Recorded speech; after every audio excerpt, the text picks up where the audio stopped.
Lumabas na rin ang resulta ng three-dimensional scan na isinagawa ng pambansang pulisya para sa pinaigting na investigasyon sa pagkamatay ni dating DPWH Undersecretary Maria Catalina Cabral.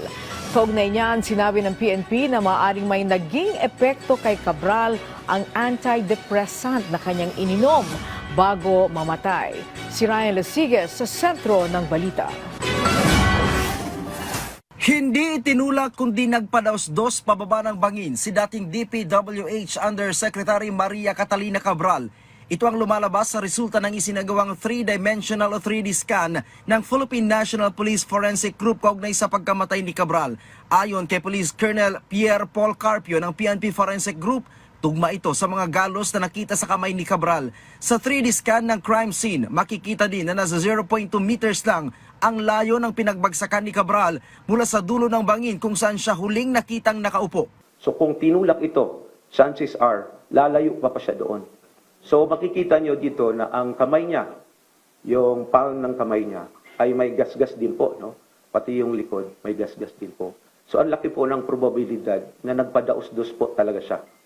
At the same time, yung layo po ng katawan niya, doon sa base of the ravine, ay nasa 0.2 to 0.8 meters lang po ang layo. So it correlates and it confirms yung possibility at yung napakataas na probabilidad na ganun po ang nangyari. Sa mga larawang inilabas ng PNP, makikita na nagkalasog-lasog ang katawan ni Cabral. Umabot daw kasi sa halos 17 metro o katumbas ng 6 hanggang 9 na palapag ng gusali ang taas kung saan nahulog si Cabral. Lumalabas din sa investigasyon ng PNP na nakaapekto ang antidepressant na ininom ni Cabral bago ang insidente. At kabilang daw sa side effect nito ang pagkakaroon ng suicidal tendency sa nakainom nito. Yes, kasi isa sa mga primary actions po ng serotonin reuptake na to, na antipsychotic drugs or antidepressant drug, is pinapakalma po niya yung tao. So parang mas madaling magkaroon ng decision making. Usually nagkakaroon nga ito sila ng suicidal behavior. No?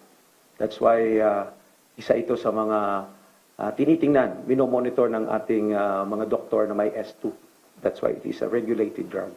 Samantala, nakumpleto na ng forensic group ang DNA examination sa labi ni Cabral. Git ni Carpio, handa na sila para sa cross-matching pero hinihintay pa nila ang reference sample mula sa kamag-anak ni Cabral para makumpara ito. Sa kabila naman ng kakulangan ng DNA sample mula sa kamag-anak, sinabi ni Carpio na sapat na ang tugmang fingerprint test ni Cabral para makumpirmang sa kanya nga ang katawan na natagpuan sa Tuba Benguet. So with that fingerprint identification and confirming the identity of Yusek Cabral, identity through fingerprint, ay na-confirm po natin yun.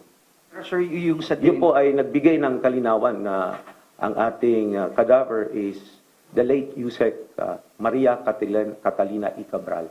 Si Cabral ay isa sa dalawang itinuturing na principal architects sa issue ng flood control mess.